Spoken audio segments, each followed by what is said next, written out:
सत श्री अकाल। टीवी 84 देख रहे सारे दर्शकों का स्वागत है। मैं हरप्रीत कौर ते बुलेटिन की शुरुआत करते हैं हैडलाइंस के नाल। हड़ां दी मार नाल पंजाब दे होए नुकसान दे आंकड़े जारी। 1700 करोड़ दा होया नुकसान। सूबे दे 8 व्यक्तियों की होई मौत। कैप्टन ने ट्वीट कर दी जानकारी। गुरु रविदास महाराज जी का मंदिर ढाउण के विरोध में रविदास भाईचारे का गुस्सा निकलिया। भाजपा आगुआं ते केंद्रीय मंत्री सोम प्रकाश की कोठी का कीता घिराओ। प्रदर्शनकारियों ते पुलिस दरमियान हुई झड़प। सीबीआई वालों लै गए यू टर्न नूं लैके सियासत पखी। सुखपाल खैरा ने सीबीआई का कीता विरोध। कहा सीबीआई का एक कदम मामला उलझाउण वाला ना कि सुलझाउण वाला। कैप्टन अमरिंदर सिंह ते भी विन्ने निशाने। पंजाब पुलिस ने पाक खुफिया एजेंसी ISI नूं अहम जानकारी मुहैया कराउण वाले एजेंट नूं गिरफ्तार करन दा कीता दावा। जलंधर दे पिंड भतीजा तो हरपाल सिंह नाम के नौजवान नूं कीता काबू। ते अमरीका के कैलीफोर्निया विच भारतीय मूल के 64 साला परमजीत सिंह का होया कतल। नस्ली हमले की आशंका। पुलिस मामले की जांच विच जुटी। ते हुणे खबरां दा विस्तार। पंजाब विच आए हड़ां ने पंजाब का बहुत नुकसान किया है। सरकारी अंकड़ियां मुताबक 1700 करोड़ रुपए का नुकसान होया है। हुण मुख मंत्री ने जान माल के नुकसान के वेरवे भी जारी कर दिते ने। उन्हें दस्सिया है कि हड़ां कारण वख-वख थावां ते कुल 8 व्यक्तियों की मौत हुई है ते कुल पौने 2 लाख एकड़ रकबे ते खड़ियां फसलां बर्बाद हो गई ने।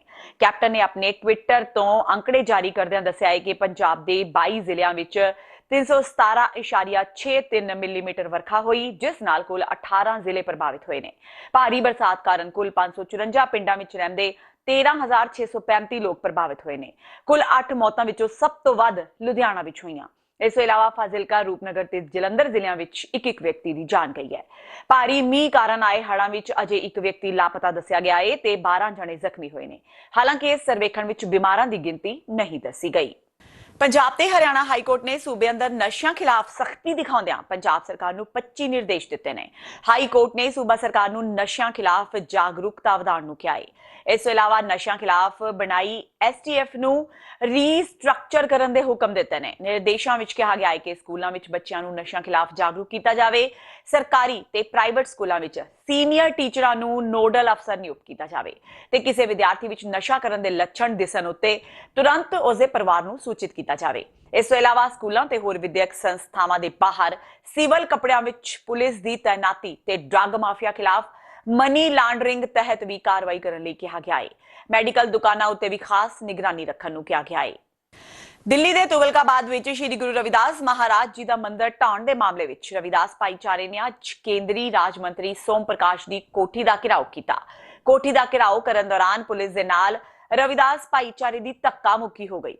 भारी गिनती में पुलिस फोर्स की तैनाती की गई। दस दईए कि इस तो पहला जलंधर में जथेबंदियों वालों रणनीति उलीकी गई सी। इस दौरान जथेबंदियों वालों यह ऐलान किया गया सी कि जदों तक दिल्ली के तुगलकाबाद में मंदिर की जमीन वापसी नहीं हुंदी ते सरकार काशी बनारस जाके गलती नहीं मनदी, उदों तक समाज इसी तरह संघर्ष करेगा। दस दईए कि 31 अगस्त को हरसिमरत कौर बादल की कोठी का घिराओ करने का भी ऐलान किया गया है। जो दिल्ली गुरु रविदास के अंदर मंदिर गिराया गया, जिथे पूरे देश के अंदर जिहड़ा बहुत पूरे देश के अंदर जिथे रोस है, उत्थे पंजाब के अंदर भी जिहड़ा आ वो बहुत बड़ा रोस है। सो अज क्योंकि पंजाब के अंदर बहुत बड़े बड़े प्रदर्शन हुए, केंद्र के अंदर बहुत बड़े बड़े जिहड़ा दिल्ली के अंदर प्रदर्शन हुए, पर केंद्र सरकार के जिहड़ी कन्नां ते वो जूं नहीं सरकी। इस करके सानू मजबूर होके ये फैसला करना पिया कि जिहड़े पंजाब के 3 वजीर जित के केंद्र के अंदर मंत्री बने ने, जिहड़े सोम प्रकाश जी हुशियारपुर के मैंबर पार्लीमेंट बन के गए, उन्होंने रेजीडेंस इत्थे फगवाड़े है। असीं अज 28 तरीक नूं साधु संप्रदाय सोसायटी रजिस्टर पंजाब उन्होंने सहयोग के नाल अज असीं इत्थे सोम प्रकाश के घर का जोड़ा वो घिराओ करने वास्ते आए हैं।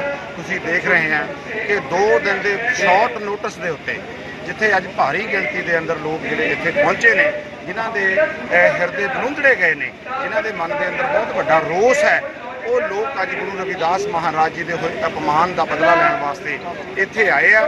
अज असीं इत्थे आए हैं 31 तरीक नूं असीं बीबी हरसिमरत कौर बठिंडा जो लंबी बादल पिंड के अंदर जाके असीं जिहड़ा वो उन्हां दा घिराओ करांगे। केंद्र सरकार द्वारा धारा 370 खत्म करन ते दूर संचार सेवावां बंद करन दे चलदियां ਪੰਜਾਬ ਵਿੱਚ ਪੜ ਰਹੇ ਕਸ਼ਮੀਰੀ ਵਿਦਿਆਰਥੀਆਂ ਨੂੰ ਭਾਰੀ ਪਰੇਸ਼ਾਨੀ ਦਾ ਸਾਹਮਣਾ ਕਰਨਾ ਪੈ ਰਿਹਾ ਹੈ। ਬਠਿੰਡਾ ਦੀ ਆਦੇਸ਼ ਯੂਨੀਵਰਸਿਟੀ ਵਿੱਚ ਪੜ ਰਹੇ ਕਸ਼ਮੀਰੀ ਵਿਦਿਆਰਥੀਆਂ ਨੇ ਦੱਸਿਆ ਕਿ 5 ਅਗਸਤ ਤੋਂ ਬਾਅਦ ਉਹਨਾਂ ਦਾ ਪਰਿਵਾਰ ਨਾਲ ਕਿਸੇ ਤਰ੍ਹਾਂ ਦਾ ਵੀ ਕੋਈ ਸੰਪਰਕ ਨਹੀਂ ਹੋ ਸਕਿਆ, ਜਿਸ ਦੇ ਚਲਦਿਆਂ ਅੱਜ ਉਹਨਾਂ ਕੋਲ ਜੇਬ ਖਰਚ ਬਿਲਕੁਲ ਖਤਮ ਹੋ ਚੁੱਕਾ ਹੈ ਤੇ ਉਹ ਪਾਈ ਲਈ ਮੁਤਾਜ ਹੋ ਗਏ ਨੇ। ਕਸ਼ਮੀਰੀ ਵਿਦਿਆਰਥੀਆਂ ਨੇ ਕੇਂਦਰ ਸਰਕਾਰ ਤੋਂ ਮੰਗ ਕੀਤੀ ਹੈ ਕਿ ਜੰਮੂ ਕਸ਼ਮੀਰ ਵਿੱਚ ਦੂਰ ਸੰਚਾਰ ਸੇਵਾ ਬਹਾਲ ਕੀਤੀ ਜਾਵੇ ताकि वो अपने परिवार नाल गलबात कर सकन ते पैसे मंगवा सकन। सर हमने यहाँ पे आदेश में ना हमने एडमिशन लिया है सर, बीएससी एनेस्थीसिया कर रहे हैं सर जो ये धारा हटाई उन्होंने सर, तो गवर्नमेंट ने हमारे लिए प्रॉब्लम क्रिएट की सर। तो वहाँ पे कम्युनिकेशन सिस्टम जो है सर वो पूरा ठप है वहाँ पे, और हम घर वालों के साथ बात नहीं कर पा रहे हैं। तो हम आपके माध्यम से ना मतलब मीडिया के माध्यम से गवर्नमेंट तक बात पहुँचाना चाहते थे कि वहाँ पे कम्युनिकेशन सिस्टम को बहाल किया जाए, तो हम अपने घर वालों के साथ बात करेंगे। और यहाँ पे मसला यह है कि पैसों की भी बहुत ज़रूरत है यहाँ पे सर, क्योंकि सर सब कुछ यहाँ पे से बाज़ार से ही लाना पड़ता है, तो हमारे पास आज पैसे भी नहीं है। तो हम आपके माध्यम से गवर्नमेंट तक ये बात पहुँचाना चाहते हैं कि कम्युनिकेशन सिस्टम वहाँ पे बहाल करो, क्योंकि हम घर वालों के साथ बात करना चाहते हैं। और हमें पता नहीं सर हमारे घर वाले कैसे हैं, और उनको भी चिंता होती होगी कि हमारे बेटे वहाँ पे कैसे हैं सर, यही प्रॉब्लम है सर। दिक्कत तो है सर, क्योंकि हमारा जो जॉब है, जॉब सिक्योरिटी वहाँ पे नहीं रहेगी, क्योंकि बाहर का बंदा आएगा वो वहाँ पे जॉब के लिए अप्लाई करेगा, तो हमें प्रॉब्लम होती होगी। अब प्रॉब्लम हमारी यहाँ पे ये है कि कम्युनिकेशन सिस्टम जो हिंदुस्तान द्वारा बंद किया गया है कश्मीर में, उससे हमारी प्रॉब्लम दुगनी हो गई है। ना हमारे पास पैसे, न रेंट देना था पीजी पे यहाँ पे, लेकिन पैसे नहीं है। यहाँ पे सब्जी हम खाने के लिए जो भी कुछ लाना पड़ता था वो दुगना रेट हो गया है। ये मतलब बहुत सारी प्रॉब्लम को दिक्कत हो रही है हमारे यहाँ। पंजाब एकता पार्टी के प्रधान सुखपाल सिंह खैरा ने सीबीआई वालों लए गए यू टर्न नूं मामला उलझाण ते उसनूं होर पेचीदा बनाउण वाला करार दिता है। खैरा ने दोष लगांदिआं कहा कि मुख मंत्री कैप्टन अमरिंदर सिंह ते सीबीआई जिसनूं कि बादलां नूं बचाउण दी जिम्मेवारी दित्ती गई है, आपस विच मिल के बेदबी मामलिਆਂ ਨੂੰ ਕਾਨੂੰਨੀ ਪੇਚੀਦਗੀਆਂ ਵਿੱਚ ਪਾ ਕੇ ਖਤਮ ਕਰਨ ਦੇ ਟੀਚੇ ਵੱਲ ਵਧ ਰਹੇ ਨੇ। ਖੈਰਾ ਨੇ ਕਿਹਾ ਕਿ ਮਾਮਲਿਆਂ ਨੂੰ ਖਤਮ ਕਰਨ ਲਈ ਕੈਪਟਨ ਅਮਰਿੰਦਰ ਸਿੰਘ ਭਾਜਪਾ ਦੀ ਲੀਡਰਸ਼ਿਪ ਦੇ ਦਬਾਅ ਹੇਠ ਕੰਮ ਕਰ ਰਹੇ ਨੇ।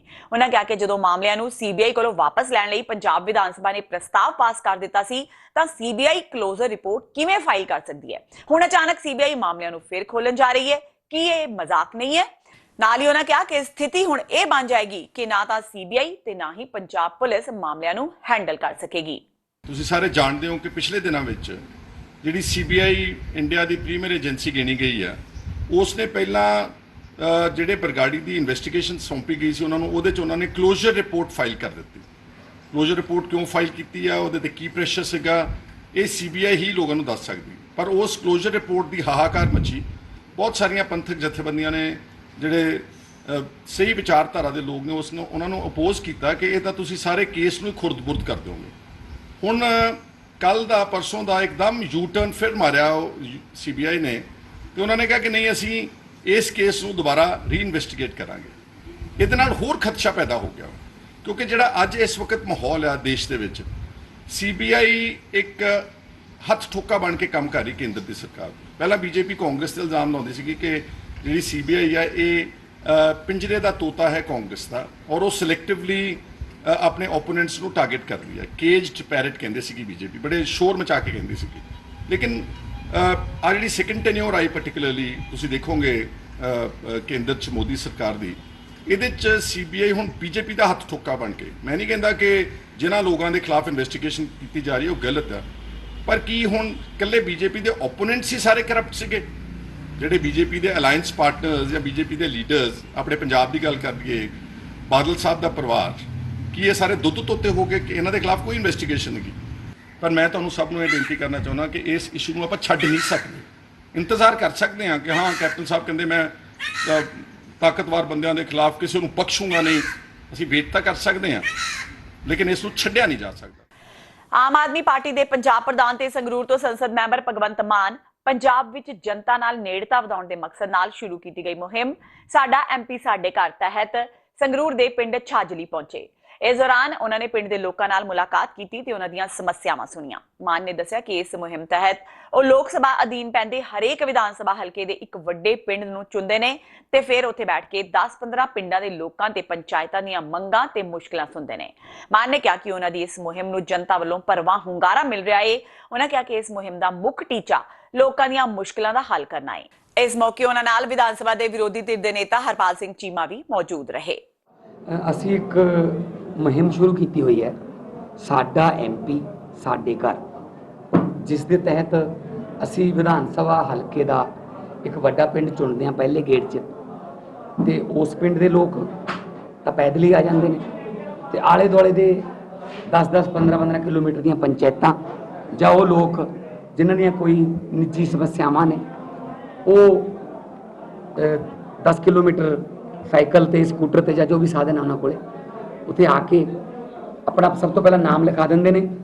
ਸਾਡੇ ਜਿਹੜੇ ਵਲੰਟੀਅਰ ਨੇ ਉਹ ਨਾਮ ਇੱਕ ਬੰਦਾ ਰਜਿਸਟਰ ਲੈ ਕੇ ਬੈਠ ਜਾਂਦਾ ਸਵੇਰੇ, ਤੇ ਜਿਉਂ-ਜਿਉਂ ਉਹ ਆਈ ਜਾਂਦੇ ਨੇ ਜਿਸ ਤਰਤੀਬ ਦੇ ਵਿੱਚ, ਉਸੇ ਤਰਤੀਬ ਦੇ ਵਿੱਚ ਉਹਨਾਂ ਨੂੰ ਬੁਲਾ ਕੇ ਅਲੱਗ, ਕਿਉਂਕਿ ਕਈ ਵਾਰੀ ਕਿਸੇ ਦਾ ਕੋਈ ਨਿੱਜੀ ਮਸਲਾ ਹੁੰਦਾ ਹੈ ਉਹ ਲੋਕਾਂ ਸਾਹਮਣੇ ਡਿਸਕਸ ਨਹੀਂ ਕਰ ਸਕਦਾ ਜਾਂ ਉਹ ਚਾਹੁੰਦਾ ਕਿ ਮੈਨੂੰ ਅਲੱਗ ਮਿਲਿਆ ਜਾਵੇ, ਤਾਂ ਅਸੀਂ ਸਾਰਿਆਂ ਨਾਲ ਉਹਨਾਂ ਦਾ ਇਕੱਲੇ ਨਾਲ ਇੱਥੇ ਪੰਚਾਇਤ ਆ ਗਈ ਜਾਂ ਫਿਰ ਕੋਈ ਨਿੱਜੀ ਕੰਮ ਲਈ ਆ ਗਿਆ, ਉਸੇ ਤਰਤੀਬ 'ਚੋਂ ਸਾਨੂੰ ਮਿਲਦੇ ਰਹਿੰਦੇ ਆ।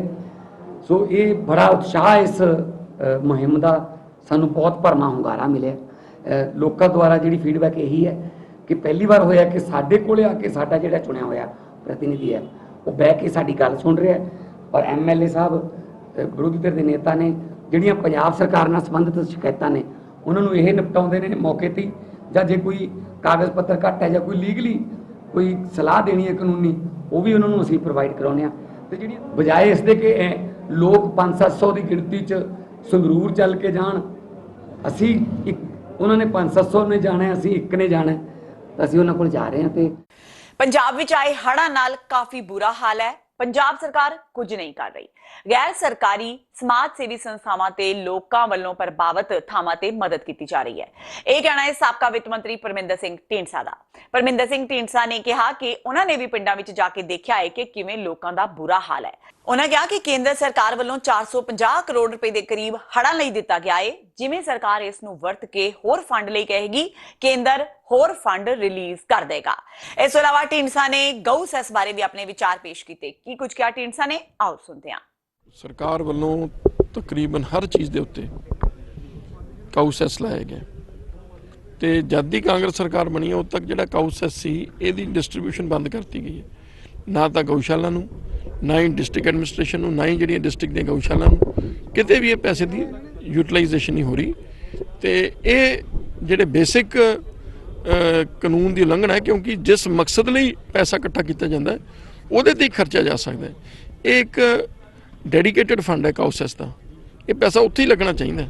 ਸੋ ਇਹਦੀ ਜੋ ਡਿਵਰਜਨ ਹੋਈ ਹੈ, ਇਹਦੀ ਮਿਸਯੂਜ਼ ਹੋਈ ਹੈ, ਜਾਂ ਜਿਹੜੇ ਮਕਸਦ ਲਈ ਨਹੀਂ ਖਰਚਿਆ ਗਿਆ, ਉਹਦੀ ਪੂਰੀ ਜਾਂਚ ਹੋਣੀ ਚਾਹੀਦੀ ਹੈ। ਤੇ ਅੱਜ ਰੋਜ਼ ਜਿਹੜੀਆਂ ਘਟਨਾਵਾਂ ਅਸੀਂ ਸੁਣਦੇ ਹਾਂ ਵੀ ਕਿਤੇ ਗਾਈਆਂ ਨੇ, ਕਿਤੇ ਟੱਠਿਆਂ ਨੇ, ਕਿੰਨੇ ਲੋਕ ਮਾਰਤੇ, ਤੇ ਫਿਰ ਜੇ ਉਹ ਸਹੀ ਢੰਗ ਨਾਲ ਵਰਤੋਂ ਹੋਵੇ, ਮੈਨੂੰ ਲੱਗਦਾ ਇਹ ਸਾਰਾ ਤੋਂ ਬਚਾਅ ਹੋ ਸਕਦਾ। ਐਨਜੀਓ ਦਾ ਕੀ ਅਕਾਲੀ ਦਲ ਦਾ ਉਹਨਾਂ ਸਮਰਥਨ ਰਹੂਗਾ? ਅਸੀਂ ਬਿਲਕੁਲ ਉਹਨਾਂ ਦੇ ਨਾਲ ਆ। ਉਹਨਾਂ ਦੀ ਇਹ ਕੋਈ ਐਨਜੀਓਜ਼ ਦੀ ਇਕੱਲਿਆਂ ਦੀ ਨਹੀਂ ਹੈ, ਮੈਂ ਸਮਝਦਾ ਪੰਜਾਬ ਦੀ ਸਮੱਸਿਆ ਇੱਕ। ਸੋ ਜਿਨ੍ਹਾਂ ਨੇ ਇਹ ਉਦਮ ਕੀਤਾ, ਮੈਂ ਤਾਂ ਉਹਨਾਂ ਦਾ ਧੰਨਵਾਦ ਕਰਦਾ ਵੀ ਉਹਨਾਂ ਨੇ ਇਸ ਗੰਭੀਰ ਮਸਲੇ ਤੇ ਆਪਦੀ ਇਹ ਕਦਮ ਚੁੱਕੇ। ਤੇ ਹੁਣ ਵੇਲਾ ਹੋ ਗਿਆ ਬ੍ਰੇਕ ਦਾ। ਬਾਕੀ ਦੀਆਂ ਖਬਰਾਂ ਇਸ ਬ੍ਰੇਕ ਤੋਂ ਬਾਅਦ।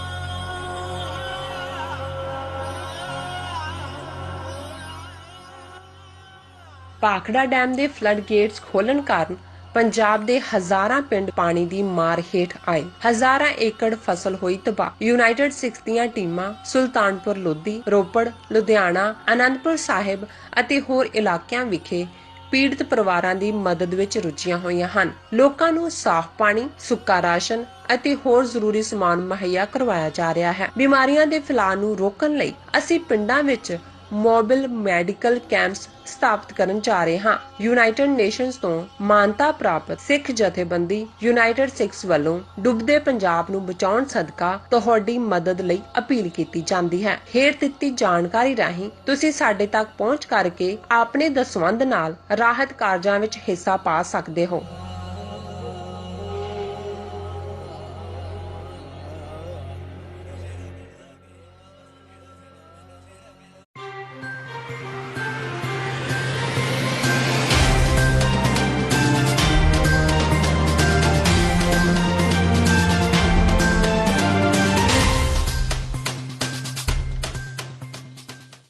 ब्रेक तो बाद टीवी 84 ਦੇ ਖਬਰਾਂ ਦੇ ਬੁਲੇਟਿਨ ਵਿੱਚ ਸਵਾਗਤ ਹੈ। ਵਧਦੇ ਹਾਂ ਅਗਲੀ ਖਬਰ ਵੱਲ।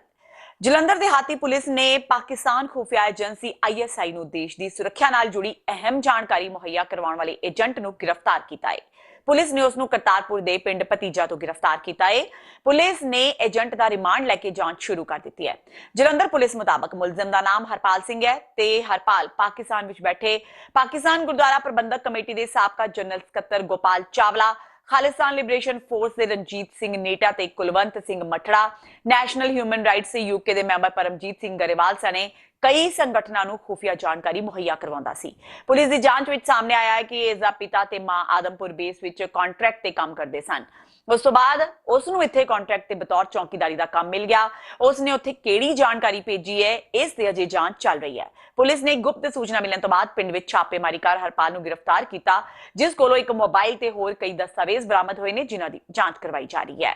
उसमें हमारे CI स्टाफ के SI को सीक्रेट इन्फॉर्मेशन मिली थी कि जो हरपाल सिंह पाला नाम का व्यक्ति है ये कुछ देश विरोधी अंसरों के साथ यहाँ की सेंसिटिव इन्फॉर्मेशन है जो एयरफोर्स की और वाइटल इंस्टॉलेशंस की वो शेयर कर रहा है। उसके संबंध में इसको अरेस्ट किया गया था और उसके बाद जो आगे की इन्वेस्टिगेशन है वो की जा रही है।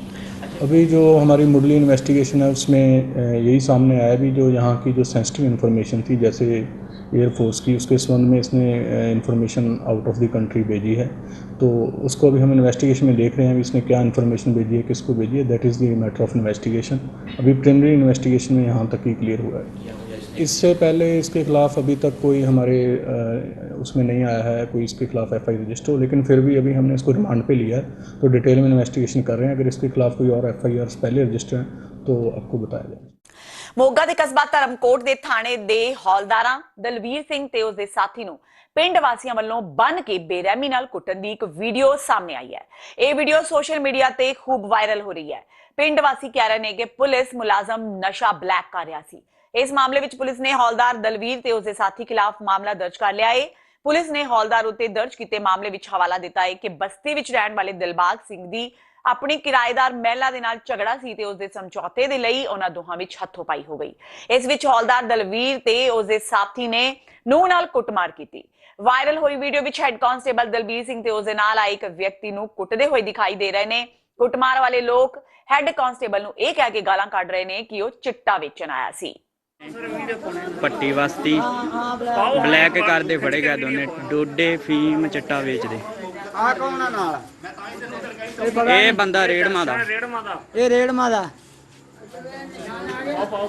ਕਿਆ ਉਹ ਕਿੱਥੋਂ ਦਾ? ਇਹਨਾਂ ਦੀ ਆਪੋ ਆਪਣੇ ਤੁਸੀਂ ਨਾ ਗਰੁੱਪਾਂ ਦੇ ਵਿੱਚ ਇਹਨਾਂ ਦੀ ਵਾਇਰਲ ਕਰੋ ਫੋਟੋ ਦੀ ਤੇ ਬਲੈਕ ਕਰਦੇ ਸੀ। ਆ ਮੋਟਰਸਾਈਕਲ ਆ ਮੋਟਰਸਾਈਕਲ 2900 ਰੁਪਏ ਇਹਨਾਂ ਕੋਲ ਫੜਿਆ, 5 ਨੋਟ 500 ਦੇ, ਆ ਇਹ 4 ਨੋਟ 100 ਦੇ ਤੇ ਨਾਲ ਉਹ ਡੋਡਿਆਂ ਵਾਲਾ ਲਫਾਫਾ ਸੈਂਪਲ ਡੋਡਿਆਂ ਵਾਲਾ ਵੀ ਫੜੇ ਰਾਤ ਨੂੰ ਅੱਧੀ ਰਾਤ ਡਿਊਟੀ ਲੱਗੀ ਧਰਮਕੋਟ ਥਾਣੇ 'ਚ ਤੇ ਨਹੀਂ ਲੱਗੀ ਪੱਟੀ ਵਾਸਤੀ ਮਹੱਲੇ 'ਚ ਡਿਊਟੀ ਡੋਡਿਆਂ ਤੇ ਸਪਲਾਈ। ਜਿਹੜਾ ਮੁਲਾਜ਼ਮ ਹੈਗਾ ਸੀ ਉਹ ਕਿਸੇ ਗਲਤ ਤਰੀਕੇ ਨਾਲ ਉੱਥੇ ਗਿਆ ਸੀ, ਹਾਲੇ ਪੂਰਾ ਵੈਰੀਫਾਈ ਨਹੀਂ ਹੋਇਆ, ਪਰ ਉਹ ਜੋ ਪਬਲਿਕ ਨੇ ਬਹਿ ਕੇ ਉਹਨਾਂ ਨਾਲ ਜੋ ਉਹਨਾਂ ਦਾ ਕੁੱਟਮਾਰ ਕੀਤੀ ਆ ਮੁਲਾਜ਼ਮ ਦੇ ਬਿਆਨ ਤੇ ਉਹਨਾਂ ਦੇ ਪਬਲਿਕ ਖਿਲਾਫ ਦਰਜ ਹੋਇਆ ਮੁਕੱਦਮਾ ਤੇ ਪਬਲਿਕ ਵੱਲੋਂ ਜੋ ਉਹਨਾਂ ਨਾਲ ਕੀਤੀ ਆ ਦੋਵਾਂ ਦਾ ਕ੍ਰਾਸ ਕੇਸ ਦਰਜ ਹੋਇਆ। ਸਰ ਕੋਈ ਨਸ਼ੇ ਦਾ ਮਾਮਲਾ ਸਾਹਮਣੇ ਆ ਰਿਹਾ ਜਿਵੇਂ ਬਸਤੀ ਵਾਲੇ ਦੱਸ ਰਹੇ ਨੇ ਨਸ਼ਾ ਵੇਚਣਾ ਸੀ? ਨਹੀਂ ਅਜਿਹਾ ਕੋਈ ਚੀਜ਼ ਨਹੀਂ ਗੀ, ਨਾ ਹੀ ਕੋਈ ਨਸ਼ਾ ਵੇਚਣ ਚੱਲਿਆ ਸੀ, ਨਾ ਉਹਨੂੰ ਕੁਝ ਮਿਲਿਆ ਸੀ ਤੇ ਪਬਲਿਕ ਇਕੱਠੀ ਹੋਈ ਸੀ, ਹਜੂਮ ਸੀ। ਸਰ ਉਹਨਾਂ ਨੇ ਆਰੋਪ ਲਗਾਇਆ ਵੀ ਇਹਨਾਂ ਦੇ ਨਾਲ ਇੱਕ ਸਾਥੀ ਵੀ ਹੈਗਾ, ਇੱਕ ਹੋਰ ਬੰਦਾ ਹੈਗਾ ਤੇ ਦੋਨੋਂ ਜਿਹੜੇ ਵੇਚਣ ਵਾਸਤੇ ਆ ਰਹੇ ਸੀ। ਉਹ ਤੇ ਆਦਮੀ ਵੈਸੇ ਨਾਲ ਕਿਤੇ ਆ ਗਿਆ ਸੀ ਪਰ ਉਹਦਾ ਕੋਈ ਨਾਲ ਕੋਈ ਸੰਬੰਧ ਨਹੀਂ ਇਸ ਗੱਲ 'ਚ। ਮੋਗਾ ਪੁਲਿਸ ਦੇ 2 ਹੋਰ ਮੁਲਾਜ਼ਮਾਂ ਵੱਲੋਂ ਇੱਕ ਕੈਂਟਰ ਚਾਲਕ ਨਾਲ ਕੁੱਟਮਾਰ ਕਰਨ ਦਾ ਵੀਡੀਓ ਸੋਸ਼ਲ ਮੀਡੀਆ ਤੇ ਬੜੀ ਤੇਜ਼ੀ ਨਾਲ ਵਾਇਰਲ ਹੋ ਰਿਹਾ ਹੈ। ਵਾਇਰਲ ਹੋ ਰਹੀ ਇਹ ਵੀਡੀਓ ਮੋਗਾ ਦੇ ਕੋਟਕਪੂਰਾ ਬਾਈਪਾਸ ਦੀ ਹੈ, ਜਿੱਥੇ ਪੰਜਾਬ ਪੁਲਿਸ ਦੇ 2 ਮੁਲਾਜ਼ਮਾਂ ਨੇ ਹਰਸ਼ ਕੁਮਾਰ ਨਾਮ ਦੇ ਇੱਕ ਸ਼ਖਸ ਦੀ ਕੁੱਟਮਾਰ ਕੀਤੀ। ਪੀੜਤ ਵਿਅਕਤੀ ਨੇ ਬੜੀ ਹੀ ਚਲਾਕੀ ਨਾਲ ਇਹ ਸਾਰੀ ਘਟਨਾ ਆਪਣੇ ਮੋਬਾਈਲ ਫੋਨ ਵਿੱਚ ਕੈਦ ਕਰ ਲਈ। ਪੀੜਤ ਹਰਸ਼ ਦਾ ਕਹਿਣਾ ਹੈ ਕਿ ਉਹ ਸਬਜ਼ੀ ਲੈ ਕੇ ਆਪਣੇ ਕੈਂਟਰ ਤੇ ਕੋਟਕਪੂਰਾ ਜਾ ਰਿਹਾ ਸੀ ਕਿ ਰਸਤੇ ਵਿੱਚ ਪੁਲਿਸ ਮੁਲਾਜ਼ਮਾਂ ਨੇ ਉਸ ਨੂੰ ਰੋਕ ਲਿਆ ਤੇ ਉਸ ਤੋਂ ਪੈਸੇ ਤੇ ਸਬਜ਼ੀ ਦੀ ਮੰਗ ਕਰਨ ਲੱਗੇ। ਪੈਸੇ ਤੇ ਸਬਜ਼ੀ ਨਾ ਦੇਣ ਤੇ ਦੋਵਾਂ ਪੁਲਿਸ ਮੁਲਾਜ਼ਮਾਂ ਨੇ ਮਿਲ ਕੇ ਉਸ ਦੀ ਬੜੀ ਬੇਰਹਿਮੀ ਨਾਲ ਕੁੱਟਮਾਰ ਕੀਤੀ। ਵੀਡੀਓ ਵਾਇਰਲ ਹੋਣ ਤੋਂ ਬਾਅਦ ਘਟਨਾ ਸਥਾਨ ਤੇ ਪਹੁੰਚੇ ਪੁਲਿਸ ਅਧਿਕਾਰੀਆਂ ਨੇ ਕਿਹਾ ਕਿ ਉਹਨਾਂ ਵੱਲੋਂ ਇਸ ਸਾਰੇ ਮਾਮਲੇ ਦੀ ਜਾਂਚ ਕੀਤੀ ਜਾ ਰਹੀ ਹੈ।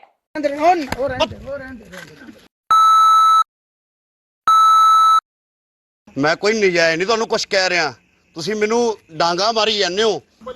ਕੋਈ ਗੱਲ ਨਹੀਂ, ਜਿਹੜੀ ਡਾਂਗ ਮਾਰੀ ਵਿੱਚ ਲਾਈਵ ਹੋਈ ਆ ਇਹ। ਹਾਂ ਕੋਈ ਗੱਲ ਨਹੀਂ, ਚੱਕੋ ਹੱਥ ਤੁਸੀਂ। ਹੁਣ ਪੇਪਰ ਲਿਆ, ਪੇਪਰ ਗੱਡੀ 'ਚ ਪਏ, ਪੇਪਰ ਤੁਹਾਨੂੰ ਦਿਖਾ ਕੇ ਹਟਿਆ। ਹੁਣ ਮੈਂ ਪੇਪਰ ਦਿਖਾ ਕੇ ਹਟਿਆ ਜਨਾਬ। ਇਹ ਬੰਦ ਆ, ਬੰਦ ਆ। ਤੁਸੀਂ ਡਾਂਗ ਕਿਵੇਂ ਮਾਰੀ ਹੈ ਮੇਰੇ? ਤੁਸੀਂ ਮੇਰੇ ਡਾਂਗ ਕਿਵੇਂ ਮਾਰੀ ਆ? ਤੁਸੀਂ ਡਾਂਗ ਕਿਵੇਂ ਮਾਰੀ ਆ ਮੇਰੇ? ਮੋਬਾਈਲ ਨਹੀਂ ਫੜਾਉਣਾ, ਮੋਬਾਈਲ ਨਹੀਂ ਫੜਾਉਣਾ। ਤੁਸੀਂ ਮੇਰੇ ਡਾਂਗ ਕਿਵੇਂ ਮਾਰੀ ਆ? ਆਹ ਦੇਖੋ ਜੀ, ਆਹ ਮੋਗਾ ਹਾਈਵੇ ਪੁਲਿਸ ਵਾਲੇ ਮੇਰੇ ਡਾਂਗ ਮਾਰੀ ਇਹਨਾਂ ਨੇ। ਇਹ ਵੱਧ ਤੋਂ ਵੱਧ ਸ਼ੇਅਰ ਕਰੋ, ਕਾਗਜ਼ ਵੀ ਦਿਖਾਤੇ ਇਹਨਾਂ ਨੂੰ, ਫਿਰ ਵੀ ਇਹ ਮੈਨੂੰ ਕੁੱਟੀ ਜਾਂਦੇ ਨੇ ਨਜਾਇਜ਼।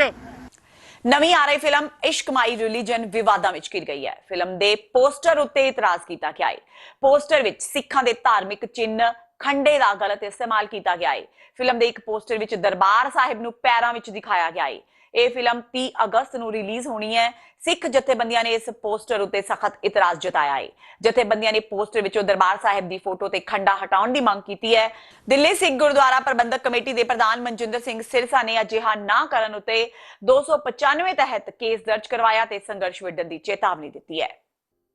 ਦੀਪ ਢਿੱਲੋਂ ਦੁਆਰਾ ਆ ਇੱਕ ਮੂਵੀ ਆਸ਼ਕੀ ਮਾਈ ਰਿਲੀਜਨ, ਇਸ ਦੀ ਰਿਲੀਜ਼ ਦੇ ਦੌਰਾਨ ਸ਼੍ਰੀ ਦਰਬਾਰ ਸਾਹਿਬ ਜੋ ਕਿ ਮੁਕੱਦਸ ਸਥਾਨ ਹੈ ਨਾ ਕੇਵਲ ਸਿੱਖਾਂ ਦਾ ਬਲਕਿ ਦੁਨੀਆ ਭਰ ਦੇ ਲੋਕਾਂ ਦਾ, ਲੋਕ ਰੌਲਾ ਪਾਉਣਗੇ, ਨੈਸ਼ਨਲ ਚੈਨਲਸ ਦੀ ਨਿਊਜ਼ ਬਣੂਗੀ ਔਰ ਇਹਨਾਂ ਨੂੰ ਪਬਲਿਸਿਟੀ ਮਿਲੂਗੀ। ਸਾਨੂੰ ਪਤਾ ਹੈ ਇਹ ਕੀ ਚਾਹੁੰਦੇ ਨੇ, ਪਰ ਸਾਡੀ ਵੀ ਇਹ ਮਜਬੂਰੀ ਆ। ਅਸੀਂ ਆਪਣੇ ਰਿਲੀਜੀਅਸ ਸਿੰਬਲਸ ਨੂੰ, ਆਪਣੇ ਰਿਲੀਜੀਅਸ ਸਥਾਨਾਂ ਦੀ ਬੇਅਦਬੀ ਹੁੰਦੀ ਨਹੀਂ ਦੇਖ ਸਕਦੇ।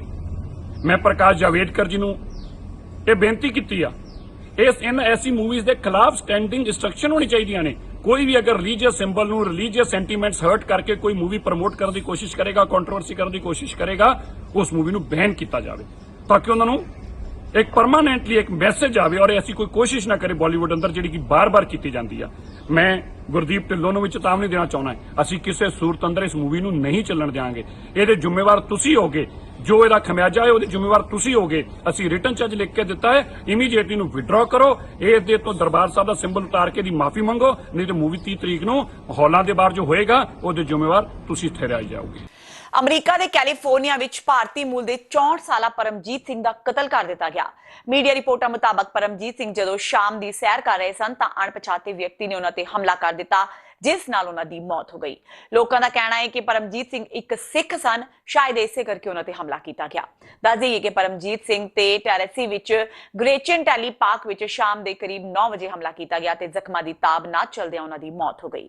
ਪੁਲਿਸ ਮਾਮਲੇ ਦੀ ਜਾਂਚ ਕਰ ਰਹੀ ਹੈ, ਪਰ ਅਜੇ ਤੱਕ ਕਿਸੇ ਤੇ ਵੀ ਸ਼ੱਕ ਨਹੀਂ ਤੇ ਨਾ ਹੀ ਕੋਈ ਮੁਲਜ਼ਮ ਦੀ ਪਛਾਣ ਹੋ ਸਕੀ ਹੈ। ਘਟਨਾ ਵੇਲੇ ਪਰਮਜੀਤ ਸਿੰਘ ਨੇ ਰਵਾਇਤੀ ਸਿੱਖ ਪੱਗ ਬੰਨੀ ਹੋਈ ਸੀ। ਲੋਕਾਂ ਨੇ ਦੱਸਿਆ ਕਿ ਉਹ ਹਮੇਸ਼ਾ ਦਿਨ ਵਿੱਚ 2 ਵਾਰ ਸੈਰ ਕਰਨ ਲਈ ਜਾਂਦੇ ਸਨ। ਕੁਝ ਵਸਨੀਕਾਂ ਨੇ ਚਿੰਤਾ ਪ੍ਰਗਟਾਈ ਕਿ ਪਰਮਜੀਤ ਸਿੰਘ ਤੇ ਹਮਲਾ ਇਸ ਲਈ ਵੀ ਹੋ ਸਕਦਾ ਹੈ ਕਿਉਂਕਿ ਉਹ ਸਿੱਖ ਸਨ। ਉਹਨਾਂ ਦੇ ਜਵਾਈ ਹਰਨੇਕ ਸਿੰਘ ਕੰਗ ਨੇ ਦੱਸਿਆ ਕਿ ਪਰਮਜੀਤ ਸਿੰਘ ਸਿੱਖ ਕਮਿਊਨਿਟੀ ਦੇ ਸਰਗਰਮ ਮੈਂਬਰ ਸਨ। ਹਾਲਾਂਕਿ ਪੁਲਿਸ ਨੇ ਅਜਿਹਾ ਮੰਨਣ ਤੋਂ ਇਨਕਾਰ ਕਰ ਦਿੱਤਾ ਹੈ। ਸ਼੍ਰੀ ਮੁਕਤਸਰ ਸਾਹਿਬ ਦੇ ਵਿਜੀਲੈਂਸ ਵਿਭਾਗ ਨੇ ਨਹਿਰ ਮਹਿਕਮੇ ਦੇ ਇੱਕ ਪਟਵਾਰੀ ਨੂੰ 10,000 ਰੁਪਏ ਦੀ ਰਿਸ਼ਵਤ ਲੈਂਦਿਆਂ ਰੰਗੇ ਹੱਥੀ ਕਾਬੂ ਕੀਤਾ ਹੈ। ਸ਼ਿਕਾਇਤਕਰਤਾ ਨੇ ਦੱਸਿਆ ਕਿ ਉਹ ਪਿੰਡ ਝੋਟੇਵਾਲਾ ਜ਼ਿਲ੍ਹਾ ਫਾਜ਼ਿਲਕਾ ਦਾ ਰਹਿਣ ਵਾਲਾ ਹੈ ਤੇ ਉਸਨੇ 2006 ਵਿੱਚ ਸ਼ੋਭਾ ਰਾਮ ਨਾਮ ਦੇ ਵਿਅਕਤੀ ਕੋਲੋਂ ਕਰੀਬ 12 ਏਕੜ 2 ਕਨਾਲ 2 ਮਰਲੇ ਜ਼ਮੀਨ ਖਰੀਦੀ ਸੀ ਤੇ ਪਟਵਾਰੀ ਨਹਿਰੀ ਪਾਣੀ ਜੋ ਕਿ ਜ਼ਮੀਨ ਨੂੰ ਲੱਗਦਾ ਸੀ ਦੀ ਹੱਦਬੰਦੀ ਨੂੰ ਬਦਲਣ ਲਈ 20,000 ਰੁਪਏ ਦੀ ਰਿਸ਼ਵਤ ਮੰਗ ਰਿਹਾ ਸੀ। ਸ਼ਿਕਾਇਤਕਰਤਾ ਨੇ ਇਸ ਦੀ ਸੂਚਨਾ ਵਿਜੀਲੈਂਸ ਵਿਭਾਗ ਮੁਕਤਸਰ ਨੂੰ ਦਿੱਤੀ ਤੇ ਵਿਜੀਲੈਂਸ ਵਿਭਾਗ ਦੀ ਟੀਮ ਨੇ ਉਕਤ ਪਟਵਾਰੀ ਨੂੰ ਕਾਬੂ ਕਰਨ ਲਈ ਟ੍ਰੈਪ ਲਗਾ ਕੇ ਮੁਕਤਸਰ ਦੇ ਬੱਸ ਅੱਡੇ ਕੋਲੋਂ 10,000 ਰੁਪਏ ਦੀ ਰਿਸ਼ਵਤ ਲੈਂਦਿਆਂ ਰੰਗੇ ਹੱਥੀ ਕਾਬੂ ਕਰ ਲਿਆ। ਅੱਜ ਨਹਿਰੀ ਪਟਵਾਰੀ ਹੈ, ਸਰਕਲ ਅਰਨੀ ਵਾਲਾ ਜ਼ਿਲ੍ਹਾ ਫਾਜ਼ਿਲਕਾ ਨਾਲ ਸੰਬੰਧਿਤ ਹੈ। ਇਸ ਨੇ ਝੋਟਿਆਂ ਵਾਲੀ ਪਿੰਡ ਦੇ ਇੱਕ ਸੁਖਚੈਨ ਸਿੰਘ ਨਾਂ ਦੇ ਵਿਅਕਤੀ ਕੋਲੋਂ ਪਾਣੀ ਦੀ ਵਾਰੀ, ਉਹਦੀ ਜਿਹੜੀ ਵਾਰਾਬੰਦੀ ਨੂੰ ਚੇਂਜ ਕਰਨ ਦੇ ਬਦਲੇ ਉਸਨੇ 20,000 ਦੀ ਰਿਸ਼ਵਤ ਦੀ ਮੰਗ ਕੀਤੀ ਸੀ। ਤੇ ਸੁਖਚੈਨ ਸਿੰਘ ਨਾਲ 18000 'ਚ ਇਹਨਾਂ ਦਾ ਆਪਸੀ ਜਿਹੜੀ ਗੱਲਬਾਤ ਤੈਅ ਹੋਈ, ਜਿਹਦੇ ਵਿੱਚੋਂ ਪਹਿਲੀ ਕਿਸ਼ਤ ਅੱਜ 10000 ਇਹਨੇ ਉਹਨੂੰ ਦੇਣੀ ਸੀ ਤੇ ਉਹ ਅੱਜ ਇੱਥੇ ਮੁਕਤਸਰ ਦੇ ਵਿੱਚ ਪਟਵਾਰੀ ਲੈਣ ਲਈ ਪਹੁੰਚਿਆ ਸੀ ਤੇ ਬੱਸ ਸਟੈਂਡ ਦੇ ਸਾਹਮਣੇ ਉੱਥੇ ਇਹਨੂੰ ਟਰੈਪ ਕਰਕੇ ਇਹਨੂੰ ਰੰਗੇ ਹੱਥੀਂ ਗ੍ਰਿਫਤਾਰ ਕੀਤਾ ਗਿਆ। ਸੁਖਚੈਨ ਸਿੰਘ ਨੇ ਤੁਹਾਡੇ ਨਾਲ ਕਿਵੇਂ ਸੰਪਰਕ ਕੀਤਾ? ਸੁਖਚੈਨ ਸਿੰਘ ਨੇ ਅਖਬਾਰਾਂ ਦੀ ਰਾਹੀਂ, ਜਿਵੇਂ ਅਸੀਂ ਵਿਜੀਲੈਂਸ ਵੱਲੋਂ ਅਸੀਂ ਲੋਕਾਂ ਨੂੰ ਜਾਗਰੂਕ ਕਰਨ ਲਈ ਸਮੇਂ-ਸਮੇਂ ਤੇ ਅਸੀਂ ਅਖਬਾਰਾਂ 'ਚ ਬਿਆਨ ਵੀ ਦਿੰਦੇ ਰਹਿੰਦੇ, ਲੋਕਾਂ ਨੂੰ ਜਾਗਰੂਕ ਕਰਨ ਲਈ ਦੱਸਦੇ ਰਹਿੰਦੇ, ਉੱਥੋਂ ਉਹਨੂੰ ਪਤਾ ਲੱਗਿਆ ਸੀ, ਉਹਨੇ ਫਿਰ ਸਾਡੇ ਨਾਲ ਸੰਪਰਕ ਕੀਤਾ ਇਸ ਸੰਬੰਧ 'ਚ। ਸਰ ਕਿੰਨੇ ਕੁ ਵਜੇ ਦੀ ਘਟਨਾ? ਇਹ ਘੰਟਾ ਕੁ ਪਹਿਲਾਂ ਦੀ ਗੱਲ ਹੈ। ਸਰ ਕਿੰਨੇ ਚੰਦਾਂ ਦਾ ਸੌਦਾ ਹੋਇਆ ਸੀ? ਇਹ 18000 'ਚ ਹੋਇਆ ਸੀ, 20000 ਪਟਵਾਰੀ ਮੰਗ ਰਿਹਾ ਸੀ, 18000 'ਚ ਸੌਦਾ ਹੋਇਆ, ਜਿਹਦੇ ਵਿੱਚ ਪਹਿਲੀ ਕਿਸ਼ਤ ਅੱਜ 10000 ਇਹਨੇ ਉਹਦੇ ਕੋਲ ਹਾਸਲ ਕੀਤੀ ਸੀ ਤੇ ਉਸੇ ਤਰ੍ਹਾਂ ਹੀ ਟਰੈਪ ਕਰਕੇ ਵਿਜੀਲੈਂਸ ਨੇ ਉਹਨੂੰ ਫੜ ਲਿਆ। ਬੀਤੇ ਦਿਨੀ ਸ਼੍ਰੀ ਮੁਕਤਸਰ ਸਾਹਿਬ ਜ਼ਿਲ੍ਹੇ ਦੇ ਪਿੰਡ ਜਵਾਹਰੇਵਾਲਾ ਵਿਖੇ ਦੋ ਧਿਰਾਂ ਦੀ ਹੋਈ ਆਪਸੀ ਲੜਾਈ ਦੌਰਾਨ ਚੱਲੀ ਗੋਲੀ ਵਿੱਚ 2 ਲੋਕਾਂ ਦੀ ਮੌਤ ਹੋ ਗਈ ਸੀ। ਪੁਲਿਸ ਨੇ ਇਸ ਸੰਬੰਧੀ ਮਾਮਲਾ 12 ਵਿਅਕਤੀਆਂ ਤੇ ਦਰਜ ਕਰਕੇ 7 ਨੂੰ ਗ੍ਰਿਫਤਾਰ ਕਰ ਲਿਆ, ਜਦਕਿ 5 ਫਰਾਰ ਨੇ। ਪਰ ਇਸ ਮਾਮਲੇ ਦਾ ਸੇਕ ਅਜੇ ਵੀ ਪਿੰਡ ਵਿੱਚ ਹੈ। ਅੱਜ ਪਿੰਡ ਵਿੱਚ 2 ਧਿਰਾਂ ਫਿਰ ਤੋਂ ਹੱਥੋਂ ਪਾਈਆਂ ਹੋ ਗਈਆਂ। ਇਹਨਾਂ ਵਿੱਚੋਂ ਇੱਕ ਧਿਰ ਗੋਲੀ ਘਟਨਾ ਦੇ ਮਾਮਲੇ ਵਿੱਚ ਗਵਾਹ ਨਾਲ ਸੰਬੰਧਿਤ ਹੈ, ਜਦਕਿ ਦੂਜੀ ਧਿਰ ਗੋਲੀ ਘਟਨਾ ਮਾਮਲੇ ਦੇ ਕਥਿਤ ਦੋਸ਼ੀਆਂ ਨਾਲ ਸੰਬੰਧਿਤ ਹੈ। ਮਾਮੂਲੀ ਗੱਲ ਤੇ ਹੱਥੋਂ ਪਾਈ ਹੋਈਆਂ ਇਹ ਧਿਰਾਂ ਜਿੱਥੇ ਪਹਿਲਾਂ ਪਿੰਡ ਵਿੱਚ ਹੱਥੋਂ ਪਾਈ ਹੋਈਆਂ, ਉੱਥੇ ਹੀ ਫਿਰ ਸਰਕਾਰੀ ਹਸਪਤਾਲ ਵਿੱਚ, ਜਿੱਥੇ ਕਿ ਸਾਰੀ ਘਟਨਾ ਸੀਸੀਟੀਵੀ ਕੈਮਰੇ ਵਿੱਚ ਕੈਦ ਹੋ ਗਈ, ਉੱਥੇ ਹੱਥੋਂ ਪਾਈ ਹੋਈਆਂ। ਫਿਲਹਾਲ ਪੁਲਿਸ ਮਾਮਲੇ ਦੀ ਜਾਂਚ ਦੀ ਗੱਲ ਕਰ ਰਹੀ ਹੈ, ਜਦਕਿ ਦੋਹਾਂ ਦੇ 2 ਵਿਅਕਤੀ ਹਸਪਤਾਲ ਵਿੱਚ ਜ਼ੇਰੇ ਇਲਾਜ ਨੇ, ਜਿਨ੍ਹਾਂ ਵਿੱਚੋਂ ਇੱਕ ਹਰਬੰਸ ਸਿੰਘ ਨੂੰ ਫਰੀਦਕੋਟ ਰੈਫਰ ਕਰ ਦਿੱਤਾ ਗਿਆ ਹੈ। ਹਰਬੰਸ ਸਿੰਘ ਨਾਮ ਦਾ ਇੱਕ ਵਿਅਕਤੀ ਐਡਮਿਟ ਹੋਇਆ ਜੀ, ਜਿਹਨੇ ਕੰਪਲੇਂਟ ਕੀਤੀ ਹੈ ਕਿ ਮੇਰੇ ਕੁੱਟਮਾਰ ਕੀਤੀ ਗਈ ਹੈ। ਉਹਦੇ ਸ਼ਮਿੰਦਰ ਸਿੰਘ ਦੇ ਉਹਦੇ ਨਾਲ ਕੁਝ ਸਾਥੀਆਂ ਤੇ ਐਲੀਗੇਸ਼ਨਸ ਲਾਏ ਨੇ। ਹਜੇ ਮਾਮਲੇ ਦੀ ਪੜਤਾਲ ਕੀਤੀ ਜਾ ਰਹੀ ਹੈ, ਜੋ ਵੀ ਤੱਥ ਸਾਹਮਣੇ ਆਣਗੇ ਉਹਦੇ ਸਭ ਬਣਦੀ ਕਾਨੂੰਨੀ ਕਾਰਵਾਈ ਕੀਤੀ ਜਾਊਗੀ। ਬੀਤੀ ਦੇਰ ਰਾਤ ਗੁਰਦਾਸਪੁਰ ਦੇ ਪਿੰਡ ਤਲਵੰਡੀ ਬਥੂਨਗੜ੍ਹ ਵਿੱਚ ਗੋਲੀ ਚੱਲਣ ਦਾ ਇੱਕ ਮਾਮਲਾ ਸਾਹਮਣੇ ਆਇਆ ਹੈ। ਪਿੰਡ ਦੇ ਅਕਾਲੀ ਵਰਕਰ ਗੁਰਪ੍ਰੀਤ ਨੇ ਪਿੰਡ ਦੇ ਹੀ ਕਾਂਗਸੀ ਸਰਪੰਚ ਰਣਜੋਤ ਸਿੰਘ ਉੱਤੇ ਘਰ ਵਿੱਚ ਵੜ ਕੇ ਗੋਲੀਆਂ ਚਲਾਉਣ ਦੇ ਆਰੋਪ ਲਗਾਏ ਨੇ। ਇਹ ਸਾਰਾ ਮਾਮਲਾ ਪੁਰਾਣੀ ਰੰਜਿਸ਼ ਦਾ ਦੱਸਿਆ ਜਾ ਰਿਹਾ ਹੈ। ਇਸ ਘਟਨਾ ਵਿੱਚ ਦੋਹਾਂ ਧਿਰਾਂ ਦੇ ਲੋਕ ਜ਼ਖਮੀ ਹੋਏ ਨੇ। ਗੁਰਦਾਸਪੁਰ ਦੇ ਸਰਕਾਰੀ ਹਸਪਤਾਲ ਵਿੱਚ ਜ਼ੇਰੇ ਇਲਾਜ ਅਕਾਲੀ ਵਰਕਰ ਨੂੰ ਮਿਲਣ ਲਈ ਸ਼੍ਰੋਮਣੀ ਅਕਾਲੀ ਦਲ ਦੇ ਜ਼ਿਲ੍ਹਾ ਪ੍ਰਧਾਨ ਗੁਰਬਚਨ ਸਿੰਘ ਬੱਬੇ ਹਾਲੀ ਪਹੁੰਚੇ ਤੇ ਉਹਨਾਂ ਨੇ ਪੁਲਿਸ ਤੇ ਸਹੀ ਤਰੀਕੇ ਨਾਲ ਕਾਰਵਾਈ ਨਾ ਕਰਨ ਦੇ ਆਰੋਪ ਲਗਾਏ। ਉਹਨਾਂ ਕਿਹਾ ਕਿ ਜੇਕਰ ਪੁਲਿਸ ਨੇ ਦੋਸ਼ੀਆਂ ਖਿਲਾਫ ਸਹੀ ਕਾਰਵਾਈ ਨਾ ਕੀਤੀ ਤਾਂ ਉਹ ਧਰਨਾ ਪ੍ਰਦਰਸ਼ਨ ਕਰਨ ਲਈ ਮਜਬੂਰ ਹੋਣਗੇ। ਫਿਲਹਾਲ ਪੁਲਿਸ ਨੇ ਦੋਵਾਂ ਧਿਰਾਂ ਦੇ ਬਿਆਨ ਦਰਜ ਕਰ ਜਾਂਚ ਸ਼ੁਰੂ ਕਰ ਦਿੱਤੀ ਹੈ। ਇਹ ਘਟਨਾ ਜੀ, ਇਹ ਰਣਜੋਤ ਸਿੰਘ ਆ ਸਰਪੰਚ ਬਣਿਆ, ਉਹ ਧੱਕੇ ਨਾਲ ਬਣਿਆ ਸੀਗਾ, ਇਲੈਕਸ਼ਨ ਤੇ ਉੱਥੇ ਹੋਈ ਨਹੀਂ। ਪਿੰਡ ਤਲਵੰਡੀ ਬਥੂਨਗੜ੍ਹ ਦਾ ਆ ਤੇ ਉਹ ਬੰਦੇ ਤੇ ਪਹਿਲਾਂ ਵੀ ਤਕਰੀਬਨ 5-6 ਪਰਚੇ ਦਰਜ ਹੋਏ ਨੇ ਤੇ ਪਹਿਲਾਂ ਵੀ ਅੰਦਰ ਰਹਿ ਕੇ ਆਇਆ। ਉਹ ਸਾਡੇ ਇਹ ਸਰਪੰਚ ਦੀ ਇਲੈਕਸ਼ਨ ਲੜਨੀ ਚਾਹੁੰਦੇ ਸੀਗੇ। ਜਿਹੜੇ ਸਾਡੇ ਵਰਕਰ ਨੇ, ਇਹ ਕਮਲਜੀਤ ਸਿੰਘ ਸੋਨੂ ਆ, ਗੁਰਨਾਮ ਸਿੰਘ ਆ, ਤੇ ਇਹਨਾਂ ਦੇ ਸੱਟਾਂ ਵੀ ਲਾਈਆਂ ਨੇ ਬੰਦੇ ਨਾਲ ਲਾ ਕੇ ਤੇ ਫਾਇਰ ਵੀ ਕੀਤੇ ਨੇ। ਤੇ ਭਾਵੇਂ ਪਰਚਾ ਦਰਜ ਹੋ ਗਿਆ, ਪਰ ਪੁਲਿਸ ਜਿਹੜੀ ਆ ਉਹ ਇਹਨਾਂ ਦੇ ਬਿਆਨਾਂ ਦੇ ਮੁਤਾਬਕ ਪਰਚਾ ਦਰਜ ਨਹੀਂ ਕੀਤਾ। 452 ਨਹੀਂ ਲਾ ਰਹੇ। ਗੁਰਨਾਮ ਸਿੰਘ ਦੇ ਘਰੋਂ ਖੋਲ ਫੜੇ ਗਏ ਨੇ, ਮੋਟਰਸਾਈਕਲ ਉਹਦਾ ਭੱਜਾ। ਬਾਰ-ਬਾਰ ਕਹਿ ਰਹੇ ਨੇ ਰਾਤੀ ਉਹਨੂੰ ਦਾਖਲ ਨਹੀਂ ਹੋਣ ਦਿੱਤਾ, ਹੁਣ ਕਹਿ ਰਹੇ ਨੇ ਕਿ ਉਹ ਦਾਖਲ ਨਹੀਂ, ਇਸ ਕਰਕੇ ਜਿਹੜਾ ਅਸੀਂ ਉਹ 452 ਨਹੀਂ ਲੱਗਣੀ। ਤੇ ਐਸਐਸਪੀ ਸਾਹਿਬ ਨੂੰ ਮਿਲਣੇ ਆ, ਜੇ ਉਹ ਨਹੀਂ ਸਾਨੂੰ ਇਨਸਾਫ ਦੇਣਗੇ ਫਿਰ ਸਾਰੇ ਜ਼ਿਲ੍ਹੇ 'ਚ ਹਾਈ ਕਮਾਂਡ ਨਾਲ ਗੱਲ ਕਰਕੇ ਫਿਰ ਭਾਵੇਂ ਧਰਨਾ ਦੇਣਾ ਪਏ, ਕੋਈ ਮੰਗ ਪੱਤਰ ਦੇਣਾ ਪਏ, ਫਿਰ ਉਧਰ ਨੂੰ ਗੱਲ ਕਰਨੇ ਆ। ਹਾਲੇ ਪ੍ਰੈਸ਼ਰ ਬਣਾਉਂਦੇ ਨੇ, ਲਾਅ ਐਂਡ ਆਰਡਰ ਨਾਲ ਦੀ ਕੋਈ ਗੱਲ ਨਹੀਂ ਰਹਿ ਗਈ। ਇਹ ਹਾਲਾਤ ਇਹਨਾਂ ਨੂੰ ਕਾਬੂ ਪਾਉਣਾ ਚਾਹੀਦਾ, ਨਹੀਂ ਤੇ ਫਿਰ ਇਹ ਮਤਲਬ ਹਾਲਾਤ ਦਿਨ ਬ ਦਿਨ ਖਰਾਬ ਹੋ ਰਹੇ ਨੇ। ਸਾਨੂੰ ਵੀ ਸੰਘਰਸ਼ ਵੱਲ ਨੂੰ ਤੁਰਨਾ ਪਏਗਾ। ਅਸੀਂ ਤੇ ਚਾਹੁੰਦੇ ਨਹੀਂ ਕਿ ਵੀ ਰਸਤੇ ਰੋਕੀਏ, ਧਰਨੇ ਦੇਈਏ, ਲੋਕਾਂ ਨੂੰ ਪਰੇਸ਼ਾਨੀ ਹੁੰਦੀ ਆ, ਪਰ ਜਦੋਂ ਕਿਸੇ ਨੇ ਗੱਲ ਨਹੀਂ ਸੁਣਨੀ ਫਿਰ ਹੱਲ ਤੇ ਆ ਜਾ ਕੇ ਇਹੋ ਰਹਿ ਜਾਂਦਾ ਆ ਕਿ ਧਰਨੇ ਦੇਣੇ, ਸੜਕਾਂ ਰੋਕਣੀਆਂ। ਤੇ ਚਲੋ ਗੱਲ ਕਰਨੇ ਆ ਐਸਐਸਪੀ ਸਾਹਿਬ ਨਾਲ, ਵੇਖਦੇ ਜੇ ਧਰਾਵਾਂ ਸਾਡੇ ਮੁਤਾਬਕ ਲਾਉਂਦੇ ਨੇ, ਬਿਆਨ ਜਿਹੜੇ ਬੰਦੇ ਦਿੰਦੇ ਨੇ, ਨਹੀਂ ਤੇ ਫਿਰ ਅਗਲਾ ਕੋਈ ਰਾਹ ਵੇਖਾਂਗੇ। ਤੇ ਇਹ ਸਨ ਹੁਣ ਤੱਕ ਦੀਆਂ ਖਬਰਾਂ। ਜਾਂਦੇ ਇੱਕ ਵਾਰ ਫੇਰ ਨਜ਼ਰ ਮਾਰਦੇ ਹਾਂ ਮੁੱਖ ਖਬਰਾਂ ਤੇ। ਹੜ੍ਹਾਂ ਦੀ ਮਾਰ ਨਾਲ ਪੰਜਾਬ ਦੇ ਹੋਏ ਨੁਕਸਾਨ ਦੇ ਅੰਕੜੇ ਜਾਰੀ। 1700 ਕਰੋੜ ਦਾ ਹੋਇਆ ਨੁਕਸਾਨ। ਸੂਬੇ ਦੇ 8 ਵਿਅਕਤੀਆਂ ਦੀ ਹੋਈ ਮੌਤ। ਕੈਪਟਨ ਨੇ ਟਵੀਟ ਕਰ ਦਿੱਤੀ ਜਾਣਕਾਰੀ। ਗੁਰੂ ਰਵਿਦਾਸ ਮਹਾਰਾਜ ਜੀ ਦਾ ਮੰਦਰ ਢਾਉਣ ਦੇ ਵਿਰੋਧ ਵਿੱਚ ਰਵਿਦਾਸ ਭਾਈਚਾਰੇ ਦਾ ਗੁੱਸਾ ਨਿਕਲਿਆ ਭਾਜਪਾ ਆਗੂਆਂ ਤੇ। ਕੇਂਦਰੀ ਮੰਤਰੀ ਸੋਮ ਪ੍ਰਕਾਸ਼ ਦੀ ਕੋਠੀ ਦਾ ਕੀਤਾ ਘਿਰਾਓ। ਪ੍ਰਦਰਸ਼ਨਕਾਰੀਆਂ ਤੇ ਪੁਲਿਸ ਦਰਮਿਆਨ ਹੋਈ ਝੜਪ। ਸੀਬੀਆਈ ਵੱਲੋਂ ਲੈ ਗਏ ਯੂ ਟਰਨ ਨੂੰ ਲੈ ਕੇ ਸਿਆਸਤ ਪੱਖੀ। ਸੁਖਪਾਲ ਖਹਿਰਾ ਨੇ ਸੀਬੀਆਈ ਦਾ ਕੀਤਾ ਵਿਰੋਧ। ਕਿਹਾ ਸੀਬੀਆਈ ਦਾ ਇਹ ਕਦਮ ਮਾਮਲਾ ਉਲਝਾਉਣ ਵਾਲਾ ਨਾ ਕਿ ਸੁਲਝਾਉਣ ਵਾਲਾ। ਕੈਪਟਨ ਅਮਰਿੰਦਰ ਸਿੰਘ ਤੇ ਵੀ ਵਿੰਨੇ ਨਿਸ਼ਾਨੇ। ਪੰਜਾਬ ਪੁਲਿਸ ਨੇ ਪਾਕ ਖੁਫੀਆ ਏਜੰਸੀ ISI ਨੂੰ ਅਹਿਮ ਜਾਣਕਾਰੀ ਮੁਹੱਈਆ ਕਰਾਉਣ ਵਾਲੇ ਏਜੰਟ ਨੂੰ ਗ੍ਰਿਫਤਾਰ ਕਰਨ ਦਾ ਕੀਤਾ ਦਾਅਵਾ। ਜਲੰਧਰ ਦੇ ਪਿੰਡ ਭਤੀਜਾ ਤੋਂ ਹਰਪਾਲ ਸਿੰਘ ਨਾਮ ਦੇ ਨੌਜਵਾਨ ਨੂੰ ਕੀਤਾ ਕਾਬੂ। ਤੇ ਅਮਰੀਕਾ ਦੇ ਕੈਲੀਫੋਰਨੀਆ ਵਿੱਚ ਭਾਰਤੀ ਮੂਲ ਦੇ 64 ਸਾਲਾ ਪਰਮਜੀਤ ਸਿੰਘ ਦਾ ਹੋਇਆ ਕਤਲ।